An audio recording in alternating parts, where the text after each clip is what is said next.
అని వర్షాలకి అత్యధికమైన వర్షపాతం అతి తక్కువ సమయంలో నమోదవడం.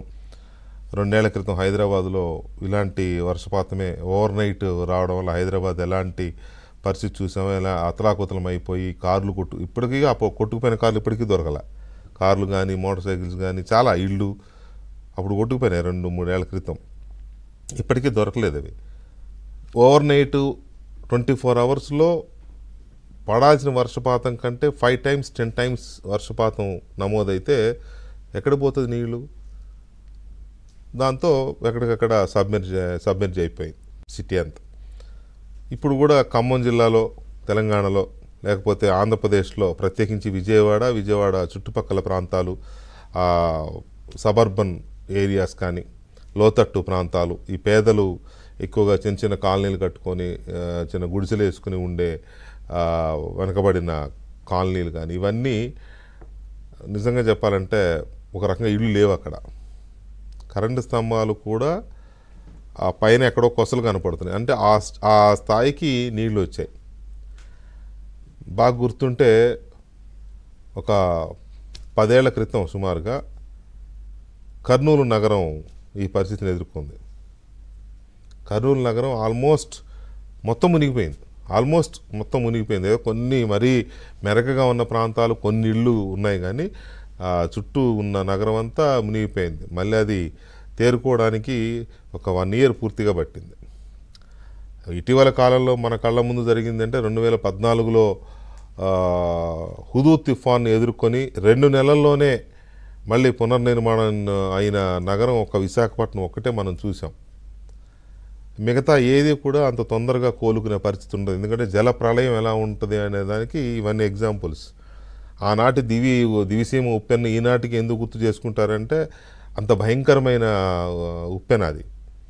ఇదేదో ఒక దివిసీమ ఉప్పెనో లేకపోతే కోనసీమ మునిగిపోయిన పరిస్థితిలో శవాలే కదా, ఎక్కడ చూసినా శవాలే రోడ్ల మీద, ఎక్కడ ఏ గడప ముందు చూసినా శవాలే. కోనసీమ పరిస్థితి తలుచుకుంటే భయం వేస్తుంది ఇప్పటికి కూడా. దివిసీమ అప్పటికి మన ముందు జనరేషన్స్ ఉన్నా కూడా అప్పుడు ఎన్టీ రామారావు గారు, నాగేశ్వరరావు గారు, కృష్ణ గారు వీళ్ళంతా జోలెపట్టి సందాలు పోగు చేసి ఆ ప్రాంతం కోసం ఏదో చేయాలని. ఆ రోజుల్లో మరి టెక్నాలజీ లేకపోయినా కూడా ఇలాంటి ఎన్నో అనుభవాలు ఉన్నాయి. ఇదేం కొత్త కాదు.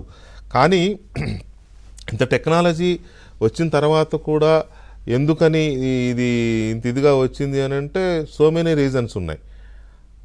పడాల్సిన వర్షపాతం కంటే 3 రెట్లు అధికంగా ఒకేసారి పడడం. విజయవాడ అనేది ఒక కాంపాక్ట్గా ఉంటుంది సిటీ. ఒకవైపు పూర్తిగా నది ఆల్మోస్ట్ చుట్టూ నది ఉంటుంది, ఇటువైపు వాగులు ఉంటాయి, ఎటు వెళ్ళలేని పరిస్థితి, వాటర్, పైగా అంత కబ్జాలు.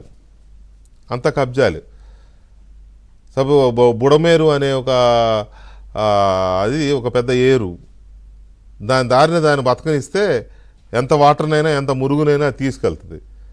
మొత్తం దాంట్లో చొచ్చుకెళ్ళిపోయి భవనాలు కట్టేసి బిల్డింగ్లు కట్టేస్తే ఎక్కడికి పోతుంది? అది ఊరి మీదకే పడుతుంది సహజంగానే. అది ఒక్క బుడమేరని కాదు, హైదరాబాద్లో మూసీ కావచ్చు, లేకపోతే చెరువులు కావచ్చు, ఏదైనా అంతే.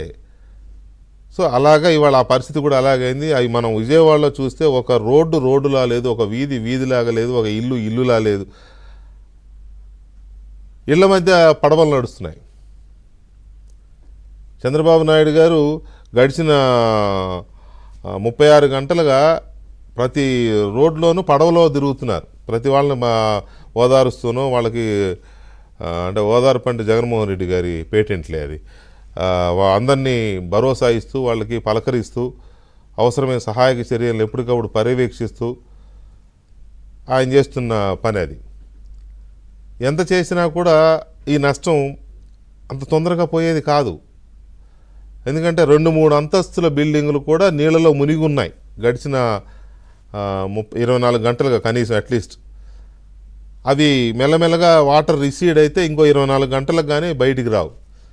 ఆ లోపల ఉన్న మురుగు, ఆ బురద అదంతా పోవాలి అని అంటే గత ప్రభుత్వాన్ని దింపడానికి ఎంత కష్టపడాల్సి వచ్చిందో ప్రజలు అంతకంటే ఎక్కువ కష్టపడాలి ఇల్లు మళ్ళీ క్లీన్ చేసుకోవాలంటే. అది ఆంధ్రప్రదేశ్ దుస్థితి. ఇప్పుడు విజయవాడ దుస్థితి కూడా అది. ఈ వరద 100 సంవత్సరాలు, దాదాపుగా 1903లో 11,37,000 క్యూసెక్కుల వరద వచ్చింది ప్రకాశం బ్యారేజ్కి. ఇప్పుడు అది 12 లక్షలు అవుతోంది. అంటే 100 సంవత్సరాల్లో లేనంత వరద వర్షం ఇప్పుడు మనం చూస్తున్నాం. సహజంగా దాన్ని కంట్రోల్ చేయడం అంటే, ప్రకృతిని కంట్రోల్ చేయాలనుకోవడం అది దుస్సాహసం అవుతుంది. కాకపోతే దాని నుంచి ఎలా మనల్ని మనం కాపాడుకోవాలి, తర్వాత రిహాబిలిటేషన్ ఎలా చేసుకోవాలి, పునరావాసం ఎలా చేసుకోవాలి, ఆ నష్టాన్ని ఎలా పూడ్చుకోవాలి అనే దాని మీద దృష్టి పెట్టాలి. ఇందులోనే రామాయణంలో పిడకల వేటలాగానో, లేకపోతే శవాల మీద పేలాలు ఏరుకున్నట్టో ఇందులో పిచ్చి రాజకీయాలు చేసి ఏరుకుందాము, లేకపోతే అవతల వాళ్ళ మీద నిందలేద్దాము అని అంటే అవి బెడిసి కొడతాయి. ఇవాళ అది కూడా జరిగిందిలే. జనం తిరగబడే పరిస్థితి వచ్చింది. అయినా బుద్ధి రాని రాజకీయాలు కొన్ని ఉంటాయి. మరి ఏం చేస్తాం, కర్మ అనుకోవాలా కొన్ని సందర్భాల్లో. సో ఈ పరిస్థితుల్లో చంద్రబాబు నాయుడు గారు ఒకవైపు జనంలో తిరుగుతూ ఆ తుఫాను, సరే ఆ వరదల ప్రాంతం